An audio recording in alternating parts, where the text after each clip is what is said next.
안녕하십니까. 5월 넷째 주 시황을 설명드리겠습니다. 먼저 글로벌 시황에서 가장 중요한 거는 이 두 가지가 있죠.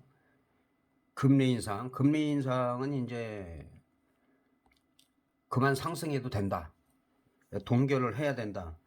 아직까지 인하 얘기는 나오지가 않고 있고, 그러나 이제 소비자 판매가 0.4% 반등을 하면서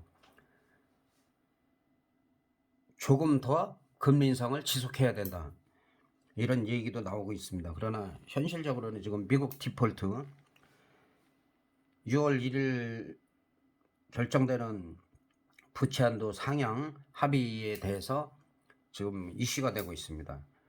지금 바이든 쪽에서는 조건 없는 부채 한도 상향을 해달라. 공화당에서는 재정 지출을 삭감하는 계획을 내라. 지금 그런 부분 때문에 지금 16일 날도 결렬이 됐어요. 그리고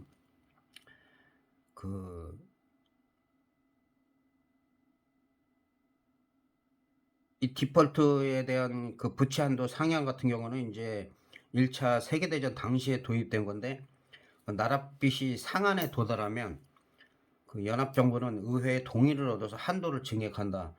예, 그게 지금까지도 이제 지속되고, 지금까지 90회 이상 여야가 갈등을 해오면서 한 번도 디폴트가 된 적은 없어요.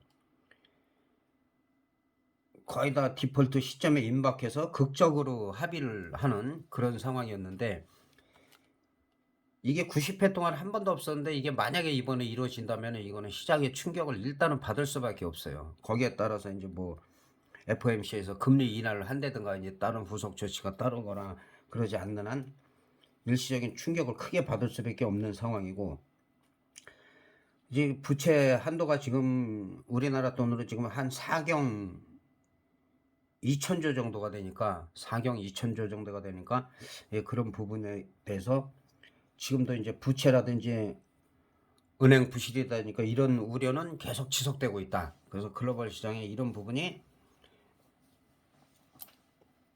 언제 폭발할지 모르는 그런 도화선은 계속 지금 잠재하고 있다는 거. 예, 그런 부분 때문에 지금 시장이 좀 약간 지지부진한 모습을 보이고 있습니다. 그래서 지금 채널 자체로 보면은 미국 같은 경우는 다우지수 같은 경우는 일단 하락 채널이에요. 하락 채널이고, 분위기상 보면은 상승을 할 수가 있는데, 만약에 위로 상승한다면은 다우지수 같은 경우는 34,000으로 하락한다면 33,000 정도가 지지선이 돼요. 여기서 지지가 안 되면 좀 많이 빠질 수가 있다. 32,000 한 중반까지도 빠질 수가 있는 상황이고, 우리 시장은 거기에 비해서는 조금 더 상태가 좋은 상황이죠. 그러니까 지난번에도 말씀드렸지만 우리 시장 같은 경우는 우리 시장만 봐서는 큰 문제가 없다. 근데 지금 글로벌 시장에서 갑자기 미국이 디폴트가 처음으로 90회 이상 극적 타결이 많이 됐는데, 만약에 디폴트가 됐다 하면은 뭐 다른 후속 조치가 분명히 나오겠죠. 그러다 보니까는 다른 때 같으면 이 부채 협상이 제대로 안 되는 부분만 가지고도 시장이 급락할 수가 있는데, 지금 전혀 개의치 않고 지금 올라가고 있어요.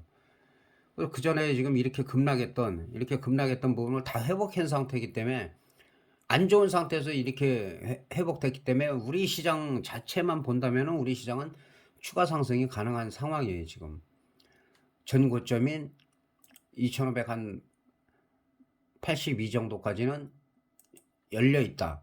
그러나 또 월요일날 올라가더라도 시장 항상 우리보다는 외국인들이 그 정보가 빠르기 때문에 월요일날 올라가더라도 윗꼬리가 달리든지 아니면은 음봉으로다가 마감이 된다 하면은 어느 정도 2500선까지는 반락을 염두에 둬야 된다. 예, 그런 분위기입니다. 그래서 지속적으로 지금 한 3거래일 동안 갭상승하면서 좀 크게 올라갔는데, 뭐 우리나라 자체만 보면 유가도 좀 어느 정도 안정돼 가고 있고, 예, 그런 부분들도 그동안 남이 나라 때문에 좀 지지부진한 부분, 그런 부분 때문에 지금 어떻게 보면 이런 게 선 반영됐다고도 볼 수가 있어요. 그리고 선물 시장을 봐도 마찬가지죠. 선물도 3거래일 동안 그냥 계속 갭상승했어요. 이렇게 갭상승할 땐 보통 한 3번까지 나오거든요. 문제는 이제 337.20 정도에서 이 정도까지는 도달할 수가 있는데 여기를 돌파하더라도 윗거리가 달리는지 아니면 여기를 못 가고 윗거리가 달리는지 그러면 어느 정도 단기간 동안에 많이 올라갔기 때문에 일시적인 반락은 염두에 둬야 된다. 그러나 우리 시장 자체만 봐서는 우리 시장은 전고점을 뚫을 수 있는 기세다. 오랜만에 미국하고 좀 다른 게 우리가 디커플링 되면서 이렇게 분위기가 좋은 경우는 또 별로 없어요. 근데 어쨌든 간에 우리나라 시장은 그러나 또 글로벌 시장 영향에 따라서 또 조정이 어느 정도 나올 시기도 돼 간다. 예, 그렇게 볼 수가 있습니다. 그리고 지금 우리 같은 경우는 원달러 환율이 지난번에도 제가 1,300원 일단은 초반, 그 다음에 뭐 한 1,280원대 이 정도 유지되는 게 좀 난데 1,400원까지 일시적으로 찍었다가 계속 분위기 안 좋다가 지금 어제는 7.5달러가 떨어졌기 때문에 이런 부분에 대해서 우리나라가 좀 긍정적으로 좀 작용을 하고 있는 것 같습니다. 그리고 이제 옵션을 보면 그리고 지난번에 지금 같은 경우는 이제 옵션이 한 2주 정도가 남아 있는데 지금 현재로서는 등 가격이 한 334 정도, 344.23 정도, 한 4점대로 보이는데 4점대면은 지금 같은 경우는 딴 때에 비교해서는 그리 높은 건 아니에요. 이 얘기는 뭐냐면은 지금 콜옵션이 많이 올라갔잖아요. 많이 올라갔기 때문에 추가 상승도 가능한 시점이다. 그러나 이게 우리나라만 가지고 보면은 그런데 일단 지난 만기부터 분위기가 나쁘지 않았어요. 분위기가 나쁘지 않았고 우리나라 자체만 봐도 한 500%, 600%가 올라간 상태예요, 지금. 그리고 30분봉으로 봐가지고 저점부터 얘기한다면은 저점이라는 건 그 지난달 만기죠. 만기 때부터 얘기하면은 그냥 1000%가 넘게 터진 거죠. 0.27이 2.8을 넘어갔고 그리고 외가격적으로는 더하죠. 0.1호가 여기도 뭐 한 1100% 그냥 나왔고 그러니까 이거는 만기 때에 이어서 본 거기 때문에 지속적으로 그때부터 계속 올라갔죠. 0.08 제가 얘기하는 0.08에서 많이 터진다. 0.08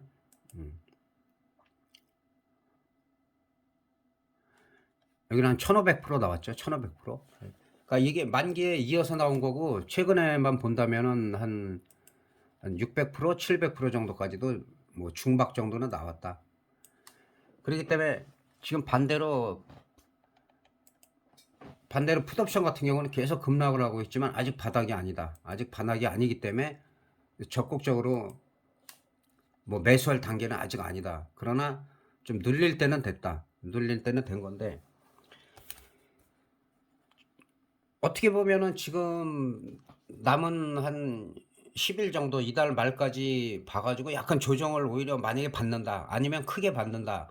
라고 하고 디폴트가 6월 초에 극적으로다가 타결이 됐다는 소식이 들리면 오히려 만기 때가 아니라 만기 그 6월 첫째 주에 오히려 콜옵션 쪽으로 만약에 많이 눌린다 하면 그런 전제입니다. 그러면 오히려 콜옵션이 또 다시 터질 가능성이 있다. 그리고 이제 지난번에 위클리에 대해서 그 구독자분이 댓글을 다셨어요. 그러니까 제가 구독자분이 얘기하는 건 항상 열심히 제가 설명을 해드리는데 한 2분 정도가 영상을 좀 올려달라고 해서 제가 평일에는 잘 안 올리기 때문에 뭐 대동소이하거나 이럴 때는 별로 저기 하고 변곡점이 심할 때 시장에 큰 문제가 있다든지 아니면 이제 만기 전후 그럴 때 이제 댓글을 계속 리딩을 하는데 제가 댓글로 달아드렸어요. 335와 330과 327점 그때는 위클리니까 327.5하고 325 싸움이다. 그러나 330은 가다가 죽을 수도 있다. 결국은 327.5가 행사가 됐죠. 행사가 됐고 그 이틀 동안만 보더라도 한 중박 정도 한 700%가 넘게 나왔어요. 그래서 대응을 잘 하셨는지 그 부분에 대해서 제가 댓글을 위클리에 대해서 달아드렸고 그리고 위클리는 이제 일주일에 한 번씩 만기가 있죠. 일주일에 한 번 있기 때문에 그 상당히 어떻게 보면 기회가 될 수 있지만 위험해요. 그래갖고 처음 하신 분들이 위클리를 하고 싶다 그러면 저는 하지 말라고 해요. 하지 말라고 하고 오히려 선물 위주로 해라. 선물 위주로 해서 실력이 붙으면 그냥 옵션 쪽을 해지해 가면서 소액으로다가 처음에 그 비중을 너무 실으면 안 되거든요. 근데 대부분이 선물 옵션 안 됐던 사람들이 위클리로 가는 경향이 많아요. 자주 터지고 소액 갖고 할 수가 있고 그런 부분 때문에 이제 위클리로 많이 가는데 미니 선물이나 그래서 근데 위클리를 기존에 하셨던 분들이 하는 거는 저는 반대는 안 해요. 왜냐하면 그분들 나름대로 이유가 있기 때문에 가급적이면 위클리에서 좀 수익을 늘려가지고 예, 본 시장으로 와가지고 선물적으로 일단은 한 계약이건 두 계약이건 세 계약 이상 되면 선물 위주로만 해도 괜찮아요. 그리고 나서 변동성이 좀 있을 것 같다. 그럴 때 50만 원, 100만 원씩 늘려가면서 옵션 쪽으로 가야지. 옵션이나 위클리든 뭐든 마찬가지로 파생해서 막 풀베팅하고 그래갖고는 한두 번 성공한다 하더라도 그 다음에는 결국에 가서 한 방에 나가기 때문에 그런 부분 때문에 제가 자꾸 말씀드립니다. 그리고 이제 또 한 분이 뭐냐면은 그 양매도에 대해서 말씀하셨어요. 양매도에 대해서 질문을 하셨는데 제가 주식이든 파생이든 늘 말씀드린 게 이제 아쉬운 부분이 뭐냐면 질문은 많이 해도 괜찮아요. 근데 본인들이 주식 같은 경우는 내가 어떤 종목을 샀는데 평단이 얼마다, 평단이 얼마고 그 다음에 현재 손실이 얼마고 비중이 얼마다 그거를 말씀을 해 주셔야 되는데 그런 부분은 얘기가 없고 종목만 얘기한다고 제가 여러 차례 영상을 통해서 여러 차례 그걸 정확히 그러니까 어떻게 보면 금액을 전체를 얘기하는 프라이버시가 될 수가 있기 때문에 비중으로 얘기해라. 비중으로 얘기하면 괜찮으니까. 근데 양매도를 말씀하셨는데 자, 콜옵션은 엄청나게 올라갔으니까는 당연히 손실이겠죠. 손실이고 풋옵션하고 양매도를 했는데 풋옵션도 뭐 크게 빠지질 않는다. 근데 그게 그 차이가 꼭 똑같이 나는 게 아니에요. 그렇기 때문에 양매수든 양매도든 할 때 해야지 잘못하면은 손실을 볼 수밖에 없어요. 손실을 볼 수밖에 없고 예를 들어 갖고 지금 상황에서는 그 월요일날 만약에 장 초반에 콜옵션이 가다가 밀린다라고 하면은 오히려 풋옵션이 더 갈 수가 있겠죠. 상승할 수가 있으니까 오히려 그래도 풋옵션 쪽에는 수익이면은 그거를 일단은 한 7~80% 청산을 해주고 그 다음에 콜옵션 쪽으로 반등이 나올 때 콜옵션은 하락하겠죠. 그럴 때 매도율을 좀 추가하든지 아니면은 풋옵션을 갖다가 매수해서 해지를 하는 방향으로 그렇게 했으면 좋겠고 마찬가지예요. 예를 들어 가지고 풋옵션에 매도를 해도 내가 예를 들어 갖고 일단 이건 10분 봉으로 한번 볼게요. 뭐 어디에서 매도를 했다. 뭐 3점 매도했다, 4점 매도 이거는 말씀을 해 주셔야지 거기에 대해서 제가 정확하게 이거는 어느 정도 갈 수가 있고 얘기를 해줄 수가 있는데 막연하게 양매도 했는데 이게 거기에 대한 말씀을 하시면은 제가 정확히 할 수가 없어요. 그래갖고 그 구독자분한테는 제가 양매도라는 거는 개인들이 양매도를 많이 할 수가 없거든요. 옛날에는 마음대로 했는데 지금은 위험하다고 해갖고 기관하고 외국인들이야 자금력이 많기 때문에 양매도를 갖다가 양껏 하지만 개인들은 제한을 많이 두고 있어요. 근데 양매도를 했으면 어느 정도 비중이 된다는 얘기예요. 그러면 손실이 있어도 클 수가 있기 때문에 그런 부분에 있어서 제가 자세히 설명을 해드리려고 댓글에다가는 내가 얼마가 물렸다 이러는 거는 뭐 시원하게 말씀하시는 분들도 있는데 대부분이 그거를 노출을 하는 걸 싫어하기 때문에 제가 그런 분들을 위해서는 제가 카톡을 갖다 달아놨어요. 카톡을 달아서 그 대신에 어느 정도 지나면 제가 삭제를 해요. 근데 연락이 없으셔가지고 어제 영상을 올리려다가 기다리다가 연락이 없어가지고 지금 일요일날 아침에 올리는데 앞으로도 마찬가지일 거예요. 그 파생이든 뭐든 뭐 내가 예를 들어 가지고 뭐 350이 밀렸다. 풋옵션 뭐 310에 물렸다. 몇만 원이라도 찾아야 돼. 몇만 원이라도. 그게 어쩌다가 뭐 몇 년에 한 번 아니면은 뭐 1년에 한 번이나 뭐 0.02, 0.03에서 뭐 터지는데 터진다 하더라도 그게 10,000%가 터진다 해도 본인들이 산 거에서는 마이너스란 말이에요. 그런 욕심을 버린 다음에 오히려 호가를 옮겨 가지고 사야지 오히려 수익을 낼 수가 있다. 그래서 그런 부분 때문에 다시 한번 말씀드리는데 질문은 얼마든지 하셔도 되는데 주식이든 파생이든 정확하게 내가 어디서 물렸고 어디서 샀는지를 정확히 말씀을 하셔야지 그 설명을 정확하게 제가 드릴 수가 있다는 거.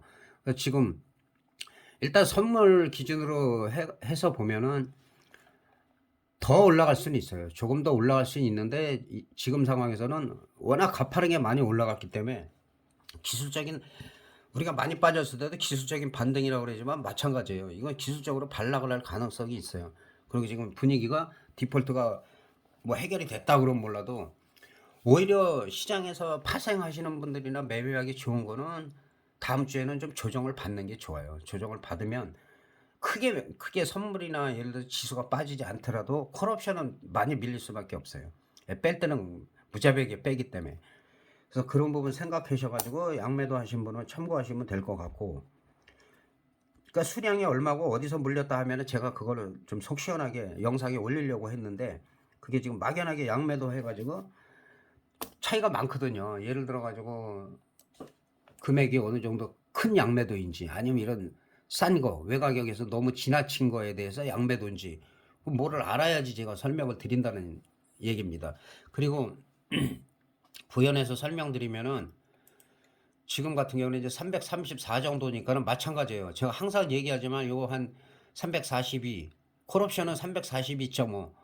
이 밑으로는 가급적이면은 갖고 있으면 빨리 정리하세요. 월요일날 정리하시고 좀 쉬는 게 나을 거예요. 여기 이 정도에서 뭐 조금 올라왔다고 해갖고 이게 터지지 않나. 터지더라도 눌렸다 터지기 때문에 얘네들이 아니라 이 위로 올라올 가능성이 커요.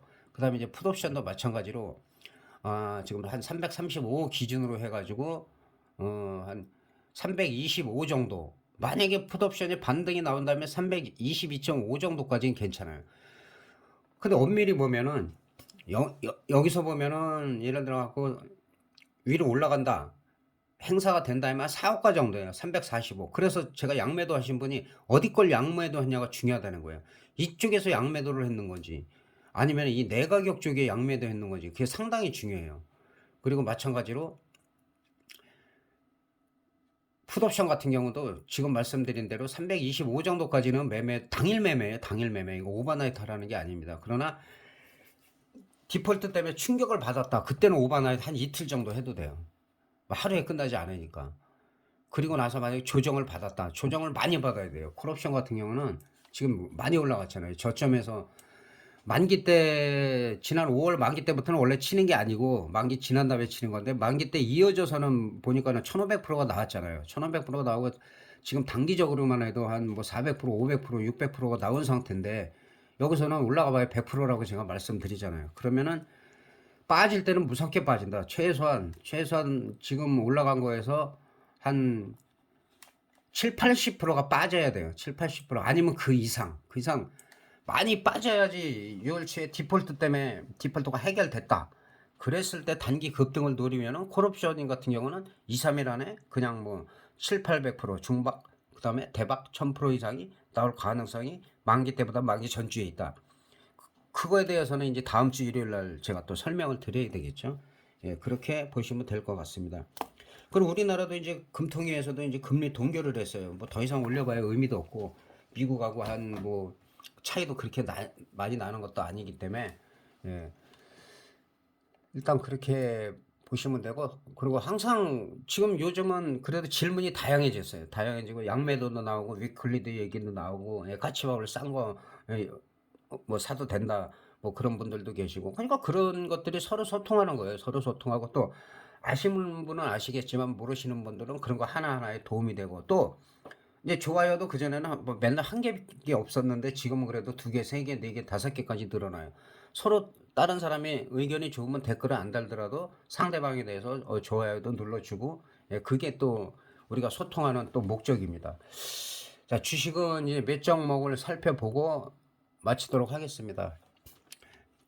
이번 주에도 마찬가지로 이제 현대건설을 제가 뽑아봤는데 현대건설이 32,000원에서 지금은 이제 중요한 지지선은 35,000원이에요. 35,000원.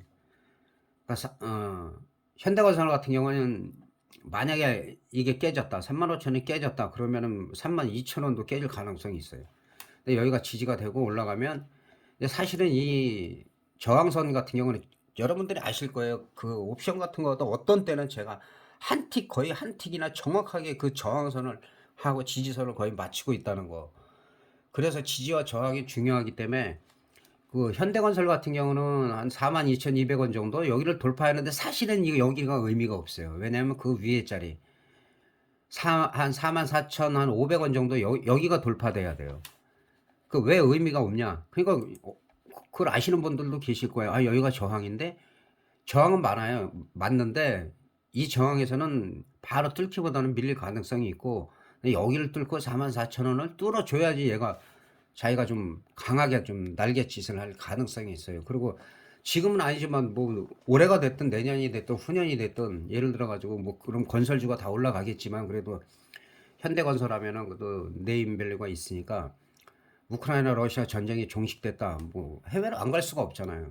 그때는 뭐 건설주들 날라가겠죠. 근데 아직까지는 푸틴이 있는 한은 뭐 극적인 타협 아니면은 지금 그럴 것 같지가 않아요. 그러나 지금까지 침체된 분위기나 여러 가지를 보더라도 이 정도 가격에서는 큰 문제가 없다. 그리고 일단은 주봉상을 보더라도 지지가 됐다.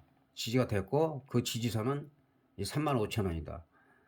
계속 하락을 했기 때문에 하락을 했기 때문에 여기서 예를 들어 분위기만 타고 뭐 우크라이나에 진출한다 이런 얘기만 나오더라도 얘는 그냥 뭐 100% 이상은 갈 수 있는, 그러니까 이런 거는 한꺼번에 금방 노리려고 하지 말고 이렇게 주봉에 긴 시간 동안 이렇게 하락한 종목이 갑자기 올라간다고 생각하지 말고 막말로 2년 3년 아니면 5년 10년에서 자식한테 물려주겠다, 저는 이런 종목들 꾸준히 모아가라고 말씀드리고 싶습니다. 그래서 그렇게 볼 수가 있고, 그 다음에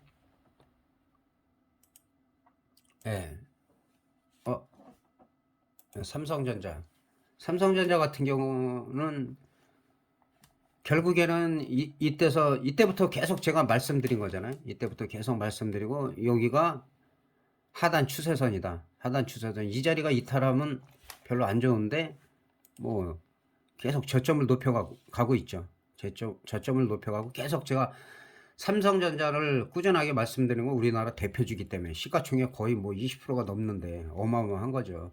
그래서 이게 거의 대바닥으로다가 여기서 일봉상 지지가 됐기 때문에 얘는 갈 수가 밖에 없다. 그리고 지금 같은 경우는 중요하죠. 이 고점을 돌파해 버렸어요. 68,000원. 주봉상을 살펴보면 이 주봉이 이렇게 길게 나온 적이 그렇게 많지가 않죠. 최소한 되고 이런 식으로 조금 더 갈 수가 있다. 이거는 뭐냐, 우리 시장만 봐서예요. 우리 시장만 봐서 그래서 제가 상승이다. 근데 글로벌 시장에서는 조정이다. 반락을 할 수가 있다.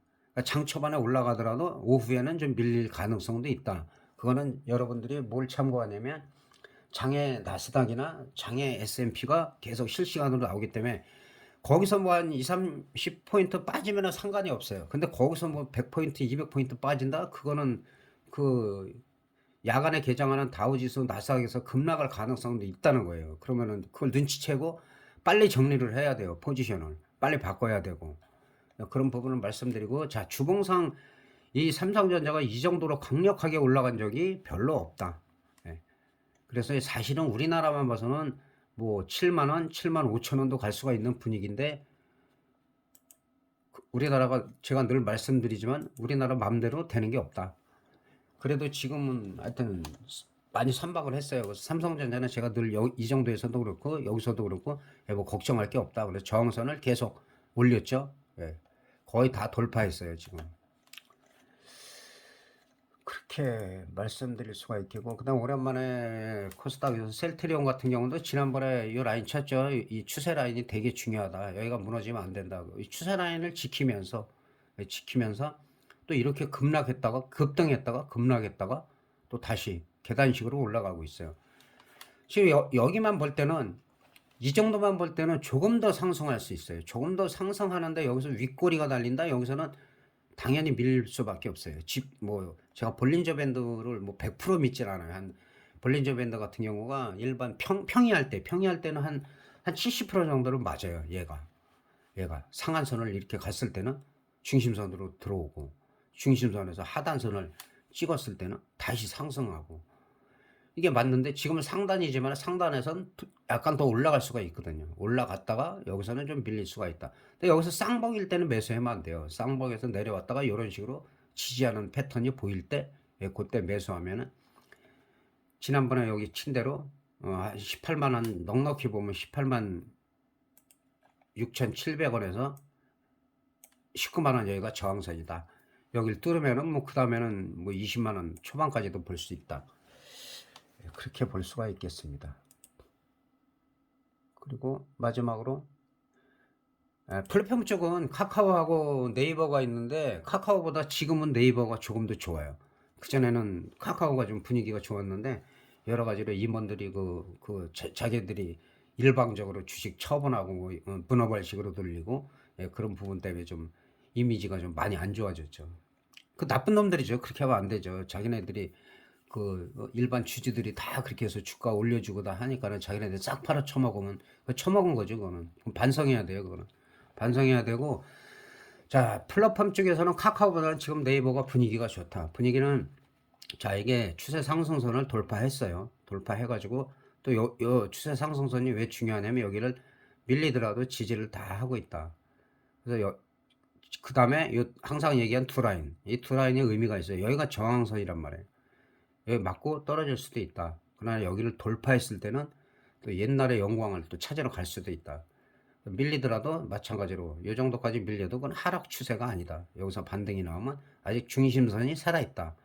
중심선이 살아있고 상한선 각도가 살아있다. 그래서 이 하단선이 위로 따라 올라가느냐 아니면 이제 여기서 꺾이고 또 중심선도 꺾이느냐, 그거는 다음 주 정도에 나오고, 지금 분위기상은 상승이 맞아요. 이 정도까지는 22만 원대까지 상승이 맞다. 자 이렇게 넷째 주도 정리를 하겠습니다. 정리를 하고, 그리고 지금 하여튼 간에 주식 쪽은 그전에는 제가 초창기 때는 주식 질문이 엄청나게 했었어요. 옛날 거 보신 분은 아시겠지만, 근데 요즘 파생하시는 분들이 질문들을 다양하게 해주셔갖고 그런 부분이 좋은 거예요. 제가 늘 말씀드리지만 이런 질문을 어떻게 할까? 그게 아니에요. 질문을 해야지 늘어요. 해야지. 이거 창피해서 어떻게, 창피한 게 어딨어요. 배우는데 공부하고 오래되신 분들 마찬가지고, 제가 아까도 얘기한 그 가급적이면은 그 중심 등가격에서 사고가를 벗어나지 말라고 지금 말씀드렸고, 근데도 그 외가를 갖다 갖고 계신 분들은 지금 상황에서는 콜옵션 같은 경우는 매도를 해야 될 상황이고, 수익을 올렸다 하더라도, 그 다음에 풋옵션 갖고 계신 분들은 아까 말씀드린 대로 가급적이면은 0.8이나 0.9, 1.0 안에가 좋은데 그 정도를 당일 매매해라. 오버나이트 하라는 게 아닙니다. 그리고 가급적이면 선물 위주로 해라. 제가 파생을 하지만은 가급적인 선물 위주로 하고, 그 다음에 옵션은 금액을 갖다 줄여서 해라. 그리고 매매 횟수 줄이고 매일 하지 마라. 하루 종일 앉아있지 마라. 오히려 더 안 돼요. 한번 수익을 올리면 좀 쉬어라. 하루 이틀 좀 만족한 수익을 올릴 때가 있잖아요. 근데 그 다음 날부터 바로바로 더 벌려고 그래요. 왜? 잘 보이니까. 근데 그게 한번 꺾이는 순간 그거 잘하실 거예요. 뭐 일주일, 뭐 보름, 한 달, 몇 년 수익 났던 게 한 번에 다 날아가는 게 옵션이기 때문에 그 마인드 컨트롤을 정말 잘해가지고, 그래서 꾸준하게 수익 올리다가 결정적일 때 승부를 거는 거죠. 지금같이 지금 제가 말씀드렸는데 그 전제 조건이 맞아야 된다 그랬어요. 이달 말까지 콜옵션이 한 3분의 2 토막 이상이 났다. 그리고 디폴트가 되게 안 될 것 같이 협상이 결렬이 되고 뭐 협상 기일이 연기가 되고 막 안 될 것 같다가 항상 극적으로 타결이 돼요. 그랬을 때 이제 급등을 할 때 그 하루 이틀 전에 뭐 한 50만 원, 100만 원 콜옵션 쪽에 그 전까지 뭐 풋옵션 매매를 하는 거죠. 자, 그리고 선물을 하라는 게 왜냐면 마지막 팁으로 말씀드릴게요. 선물을 예를 들어 가지고 선물 한 계약을 뭐 330에 예를 들어서 샀다고 가정을 했을 때 얘가 올라가면 그냥 내비두면 돼요. 잘 올라가면 그리고 분위기가 더 좋아지고 추세가 살아나. 선물 매수했으면 그때는 어디에요? 그때는 콜옵션을 갖다가 한 1.0 정도 그 매수를 하는 거예요. 아니면은 시장 분위기가 내 생각에 일주일 갈 것 같다. 그럴 때 0.3대 0.3 정도. 그게 가장 많이 1000%가 잘 터지니까. 그러면은 되는 거고. 근데 만약에 상승할 줄 알고 선물 매수를 했는데 얘가 하락하잖아요. 정확하게 0.5p 12만 5천 원이 마이너스 된다. 반대쪽에 풋옵션에다가 0.8에서 한 1.0 사이 한 3개에서 4개만 해지를 하면 돼요. 시장이 급락하더라도 급락해봐야 5%가 빠져봐야 125만 원인데, 그럼 해체 내서 풋옵션에서 그 정도 시장 파괴력이 있는, 만약에 악재가 나왔다 하면 풋옵션에서 터져버리잖아요.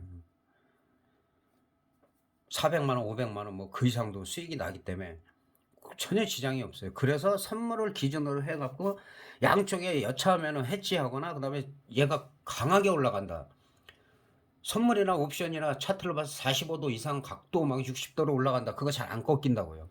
가다가 눌리면 오히려 매수의 기회. 그럴 때 콜옵션의 비중을 더 실든지, 아니면 반대쪽에 해지를 하든지 판단을 하고, 이런 부분에 대해서 중요한 거는 계속 메모를 하라고 해요. 머릿속에 갖고 있는다고 생각을 하시는 분들은 중요할 때 다 잊어먹어요. 그리고 자기 의도대로 안 되면 머리가 백지장인데 하얘지기 때문에 계속 추가 베팅하는 거예요. 주식이고 뭐고. 그런 부분을 좀 맞춰 나가자. 그랬을 때 그래도 저희 구독자분들이, 제가 지금 뭐 우리나라에서 라이브 하는 사람이 없잖아요. 일시적으로 조금 라이브도, 정확한 라이브를 하는 사람을 저는 본 적이 없어요. 그냥 시황 설명인데도 정확히 맞지도 않는, 여러분들이 제 영상을 뭐 처음부터 보신 분들도 있고 중간에 보신 분도 있지만, 그런 자부심은 있기 때문에 언젠가 제가 라이브를 하게 되면, 그 시기가 이제 문제겠지만은 호흡이 맞아야 이게 또 서로가 좋아요. 도움이 되고. 개인들이 그냥 해봐요. 뭐 맨날 외국인 도시락이고 기관들 밥이고, 그거 맞는 거잖아요. 걔네들 간식이고 맨날 당하는 게 개인이에요. 그러니까 개인들이 정말 똑똑한 사람들이 많이 늘어나고, 정말 우리가 똘똘 뭉쳐가지고 얘네들이 와서 보더라도 우리가 굳건하게 해나갈 수 있는, 그게 마인드를 못 고치거든요, 일반인들은. 그런 거를 고쳐 나갈 때 나중에 라이브 할 때 희망이 있을 것 같습니다. 이것으로 5월 넷째 주 시황을 마치겠습니다. 남은 휴일 편히 쉬기 바랍니다. 감사합니다.